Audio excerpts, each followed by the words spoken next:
Yang lebih dominan ini kan yang lebih ini kan berkontroversi antara Islam dengan Kristen tuh. Nah, menurut dari pandanganmu, ya kan, kau kan bisa dikategorikan ada darah Habib lah, ya kan. Nah, menurut dari sudut pandangmu mengenai antara kontroversi pro dengan kontra mengenai agama ribut, gitu kan, ada yang hancurkan gereja, ada yang hancurkan masjid, ada yang hina agama ini, ada yang hina agama itu, ada yang bilang begini begitu, saling menjelekan.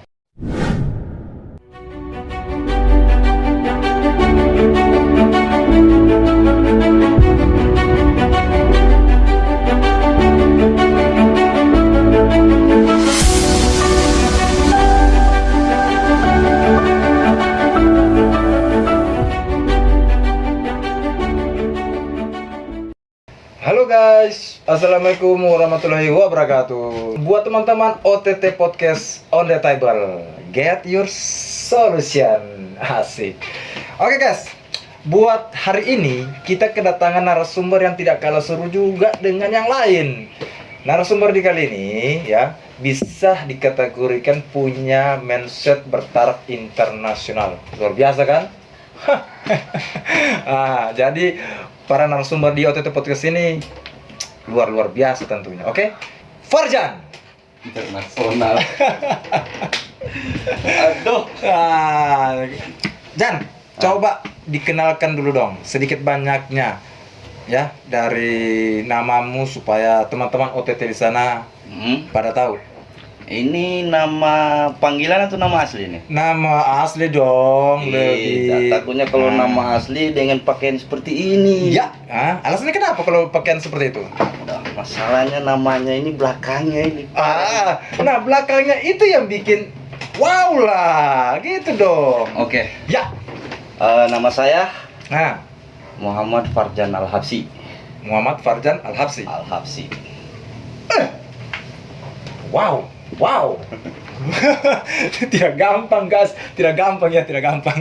Makanya tadi saya bilang mau kenalan pakai nama panggilan apa mau pengenalan pakai nama asli? Asik. Oh, nama asli setelah pakai baju begini kan nanti bagaimana kan? Oh begitu ya. Harusnya kan pakai kopiah. Asik. Haji kan harusnya. Oke, jadi Jan, sekarang saya panggil Farjan ya, atau Jan ya, supaya lebih biasa. akrab, oke?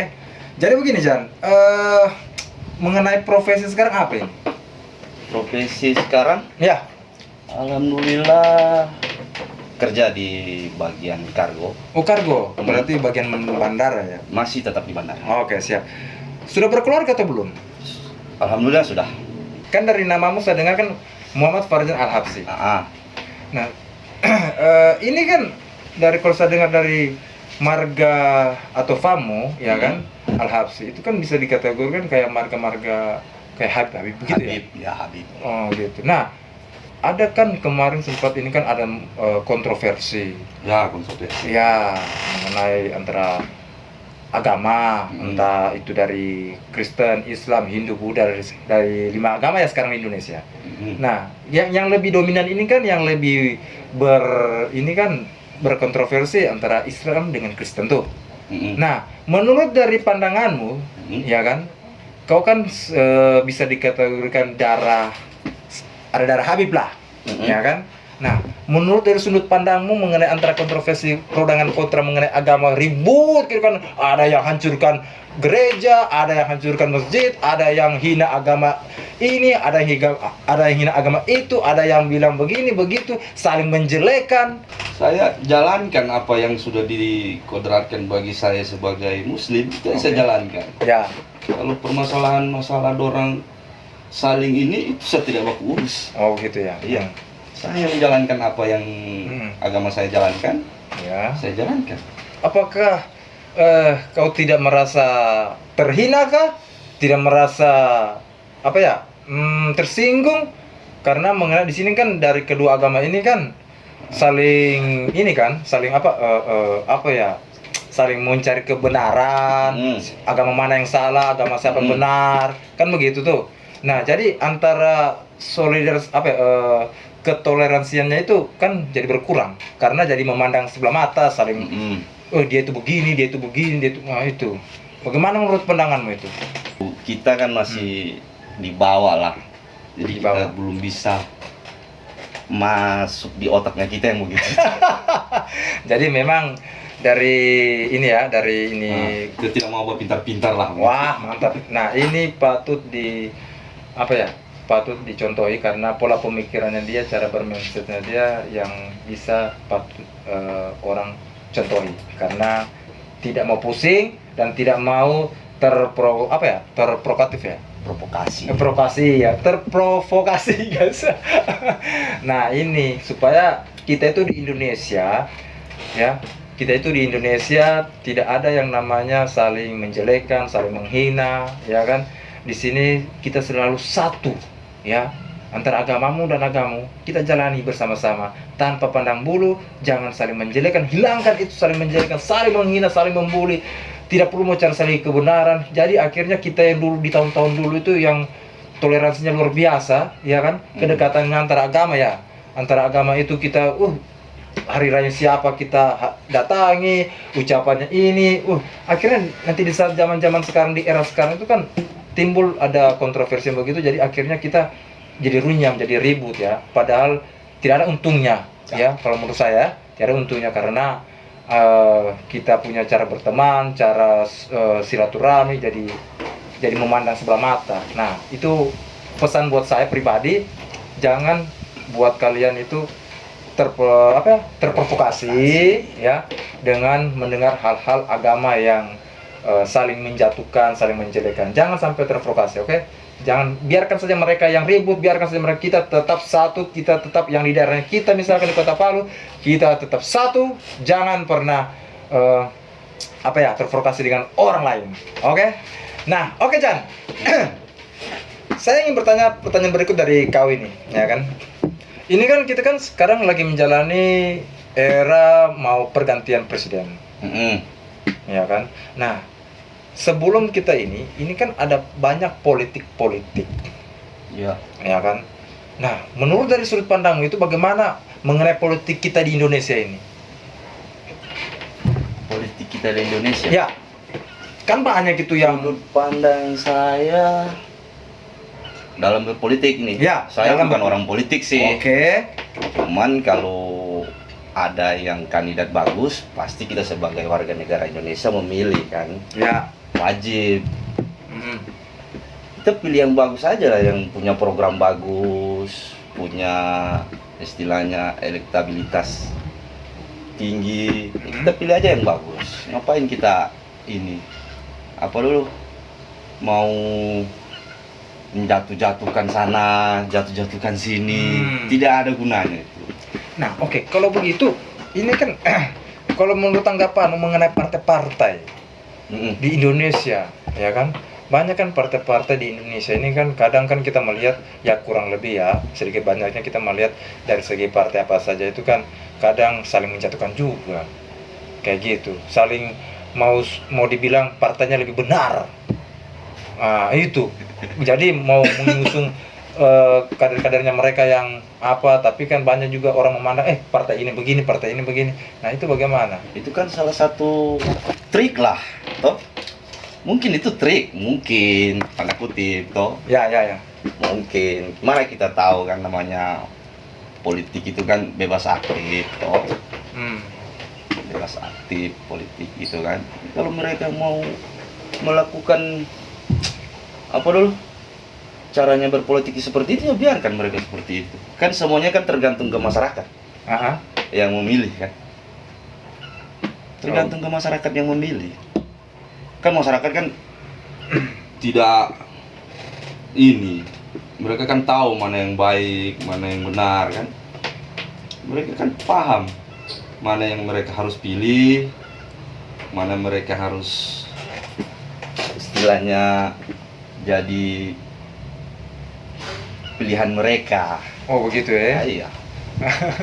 Jadi memang kalau ini lagi kan, kalau misalkan mengenai pandanganmu dunia politik itu kan kurang lebih begitu. Ya kan. Nah, Tapi kan ada yang namanya sekarang kalau kita mau lihat kan ini partai-partai di Indonesia ini kan sudah banyak sekali. Partai banyak ya. Iya. Nah menurutmu itu mereka sampai buat partai sebanyak itu kegunaannya apa sebenarnya? Saya ini kan masih awam nih. Sama juga Ya. saya. Juga. Kalau tapi ini kita ini ya klarifikasi saja lah, ya kan? Nah, menurut sudut pandangmu itu bagaimana?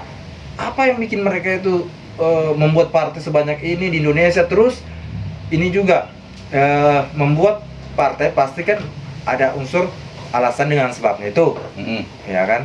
Pasti kan mereka ingin mencalonkan ada kandidat yang terbaik lah segala macam. Nah, ya kan kayak begitu. Nah, terus pertanyaannya saya, setiap partai yang mengusung kader-kader dari mereka, ya kan?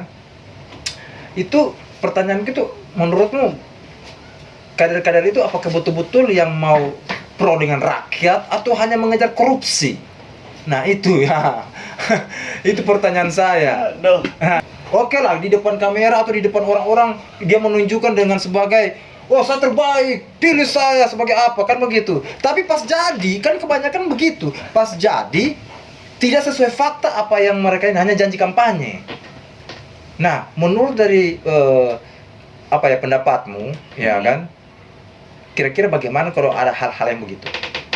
Ya, kalau menurut saya, pilihlah yang sesuai hati nurani. Yang sesuai dengan visi misi mereka. Ya. Yang sesuai dengan maksudnya program mereka lah. Oke. Pilihlah yang seperti itu. Mana program yang bagus, visi misinya yang bagus, ya kan? Itu harus diikuti. Begitu ya. Saya begitu. Kalau memilih tidak berdasarkan ini keluarga. Nah, itu maksud saya. Jadi kalau misalkan om, ini tante. Ya. Tidak, saya berdasarkan visi misi saja. Visi misi bagus, elektabilitasnya lumayan di kan? Ya. Pilihlah sesuai hati nuranimu mana yang kau anggap bagus. Jan, menurutmu ya apa saja yang perlu dibenahi ya dalam dunia perpolitikan, terkhususnya di negara kita sendiri, di Indonesia yang kita cintai ini? Nah, bagaimana? Yang mau dibenahi ini? Iya. Yang sebenarnya kan maunya ini, yang berpolitik ini, seperti kandidat, ya kan? Dia jalannya lurus. Di belakangnya ini. Tinggal di belakangnya yang ini ya. Susah mau dibenahi. Susah. Iya, susah. Betul juga ya. Kita yang misalkan, contoh nih, saya kan kandidatnya misalkan kan. Terus ada yang backing saya di belakang. Nah, kita yang sudah memang punya bermindsetnya positif, ya, cuman yang di belakang kita yang kasih bengkok ya. Iya. Itu kita punya pemikiran positif. Tapi begitu tanda ya? kutip. Tanda kutip ya. Oh iya. Kita kan tidak tahu siapa kan, dan orangnya pun siapa. Intinya itu. Nah, sekarang kalau memang begitu, calon kandidat pasangan apa yang biasa kau ini? Yang sekarang saya sudah yang kau kuatkan lah untuk bisa terpilih. Kalau untuk bagi saya kan sudah selesai 2 periode. Oke. Kan ente tahu kan. Tapi kalau misalkan ini bagaimana? Disuruh memilih lagi, ya, saya lebih menguatkan kepada Pak Prabowo. Bapak Prabowo Subianto. Ya pasti. Ngeri guys. Pernah Bapak lihat waktu turun di bandara itu? Ya kan pernah datang di Palu itu. Saya angkat jadi 1 kan? Iya. Berarti saya kuat di presiden kita sekarang kan. Oh gitu ya. Tapi kan sudah selesai. Sudah jalankan tugasnya dengan sebaik-baik mungkin. Betul. Ya kan? Jadi kita harus istilahnya mau tidak mau harus memilih yang baru di 2024. Tapi saya potong ini sebentar ya, saya potong nih ya. Kan sekarang kan banyak yang beredar itu mengenai 3 periode. Wah, isu saja itu. Ya kalau misalkan kan isu yang beredar kan begitu kan, mengenai 3 periode. Karena ada yang pro dengan kontra, yang pro mengatakan bahwasanya kinerja beliau, Bapak Presiden Indonesia luar biasa, ya kan? Sudah menjalankan tugasnya sebaik-baik, makanya dimintakan sampai 3 periode lagi. Ada yang kontra, dia bilang apa tidak ada begini. Nah begitu. Itu hanya isu-isu saja, Isu-isu. gorengan lah, gorengan itu. Dan istilahnya kan semua kan tertera di undang-undang kan, Iya sih. ya kan, undang-undang. Tapi kalau misalkan menurut pandanganmu ini, bagaimana kinerja Presiden kita Indonesia ini Bagus. selama 2 periode ini? Bagus. Kalau Luar tidak biasa. bagus, untuk apa saya pilih dia 2 periode kan? Keren, Ya. keren. Ini guys, langsung 2 periode. belak-belakan. Ya toh? Meskipun saya bukan orang politik loh, ya kan, saya tidak bermain di situ. Tapi hati nurani saya kan, Memilih beliau ya? manusia, saya memilih dia. Wah, Di 2 periode itu saya kawal terus, tetap saya memilih dia, apapun yang terjadi. Di 2024 ini otomatis sudah selesai kan. Nah, mau tidak mau kita harus tetap jalan kan. ya, Saya kuat di Prabowo Subianto. Prabowo Subianto. Kan dari kemarin kan sempat juga kita bicara di ruangan kan, Hmm. permasalahan waktu Prabowo Subianto itu mencalonkan, ya kan? Ya, Dia mencalonkan, coba kalau dia tahan dulu 1 periode lah, di 2024 baru dia lanjut, ya kan? gitu ya. Mau tidak mau dia harus jadi musuh saya di sebelah. Dengar itu guys, dengar itu. Jadi ya untuk di 2024 sepertinya saya merapat ke Prabowo. Begitu ya. Oke, itu jadi itu memang tiada yang larang sih ya, karena kita bebas memilih, ya kan? Dia bebas memilih, kan begitu. Hak kita sebagai warga hak dia negara. dong, gitu. Nah, kalau misalkan begini Chan, ini kan kita kan mau mendekati namanya Pilpres, kan begitu. Nah, ada tidak menurutmu bagaimana? Karena kita kan lagi menjalani era apa ya, perang negara Ukraina Rusia. Kan gini loh, dampak perang Ukraina Rusia itu kan terhadap politik di Indonesia bagaimana menurutmu? Tidak ada dampaknya. Tidak ada ya, tetap berjalan dengan normal. Tidak ada dampak. Gitu. Untuk perang Ukraina dengan Rusia itu bagi Indonesia tidak Jadi ada dampak. bodoh amat lah urusan mereka ya itu ya. Urusan negaranya orang lain. Negaranya kita setengah mati diurus. Kita mengurus negaranya orang lain. Betul juga sih, masuk akal sih, betul. Berlogika sekali. Nah, sebelum kita mengakhiri podcast kita di hari ini, Bro, ya kan? Ada tidak pesan-pesan buat teman-teman OTT Podcast di Kota Palu? Ya. Pertama nih, pesan untuk pilihan presiden 2024. Itu dulu. Ya, ini kan bicara masalah pilihan hak masing-masing. Bukan masalah ya, mengenai. Ya, istilahnya kan sama aja kan. Oke lah. Pilihan itu kan masing-masing kok kan. Oke. Ya, kalau saya sih tetap Prabowo. Ya, pesan-pesan Mudah-mudahan untuk dia dipilih jadi kandidat calon. ya. Ya. Jadi itu ya. Terus Apa lagi? untuk itu cuma itu ya. Ya, kalau masih ada sampaikan memang. Kalau untuk pemilihan presiden, Ya, bagaimana? saya Prabowo. Ya, maksudnya ada tidak pesan yang untuk apa ya, kalau di saat ada yang terpilih sudah kan? Apa kira-kira pesan-pesan yang positif untuk para beliau yang akan terpilih nanti? Ya, bekerjalah kalau memang sudah terpilih. Hmm, Bekerjalah sebagaimana yang sudah ditentukan di undang-undang. Oke, Ya kan? betul. Bekerjalah sebagaimana yang sudah amanatkan agama. Oke, ya benar Ya sekali. kan? Ya seperti itulah. Jadilah orang baik. Ya kan? Sepakat sekali. Nah, pesan-pesan untuk yang mengenai kontroversi antara agama, kira-kira ada pesan-pesan positif yang untuk warga masyarakat Kota Palu supaya memberikan Soalnya- edukasi yang baik untuk teman-teman OTT Podcast. Soalnya berat ini. Iya, pesan-pesan yang terbaik saja lah, yang positif-positif. Ya, mengenai agama, Iya, Itu yang kan- mengenai kontroversi ya. kontroversi. Ah, Ya itu hak mereka.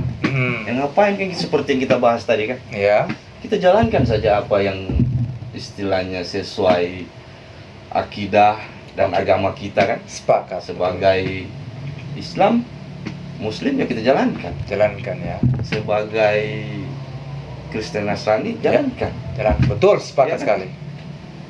Istilahnya seperti kita mengutip podcastnya si siapa tuh? Siapa? Ya kalau ini kan cuman bahasa anu aja kan. Kalau orang gereja di situ tutup, cara susahnya kan kita mutar kan. Ya.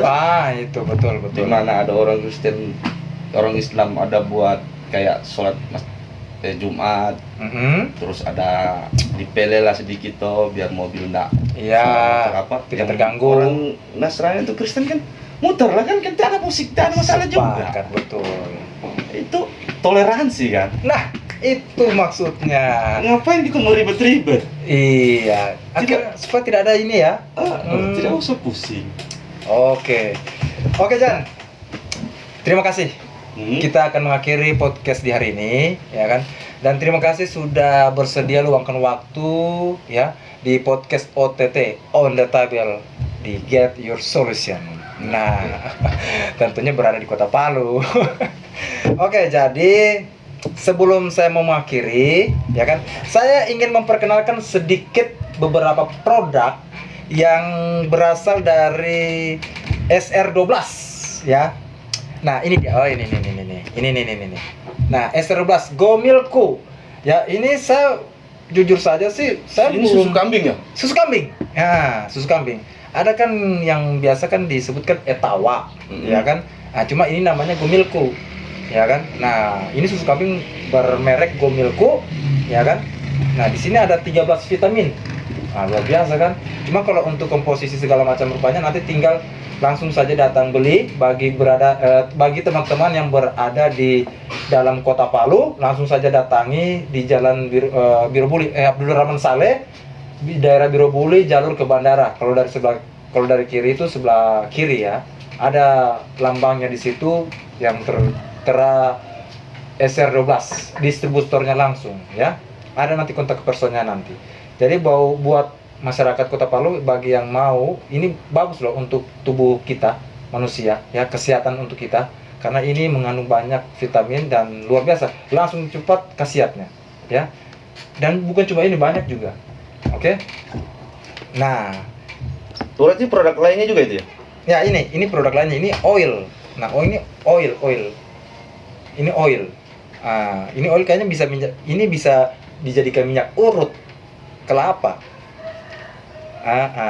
Oh ya, ini. Nah, ini juga belum satu saya kasih tahu. Ini juga terbuat dari ini juga dari daun kelor. Ini Jan terbuat dari daun kelor, Jan. Daun kelor? Daun kelor ada juga, iya, daun kelor. Jangan salah. Kan? Itu dia. Jadi luar biasa ini produk SR12. Ya kan? Nah, oh iya, ini satu ini. Ini madu Lobadesa, tapi madu kan banyak sudah yang ini ya. Tapi ini produk dari SR12. Tapi lain juga rasanya enak loh. Bisa langsung saja datang. Oke. Terima kasih buat teman-teman OTT Podcast di Kota Palu. Terima kasih sudah melihat dan sudah menonton dan edukasi dari kami sini ya. Semoga bermanfaat dan juga buat masyarakat Kota Palu ya. Pesan pribadi untuk saya, untuk warga masyarakat Kota Palu, tetaplah berkarya, tetaplah berkreasi, tetap jaya, jangan pantang mundur ya, jangan cepat menyerah. Apapun orang mau menilai kita, jangan pernah kita cepat down ya, tetap semangat ya. Dan akhir salam OTT Podcast On The Table, Get Your Solution Kota Palu. Bye.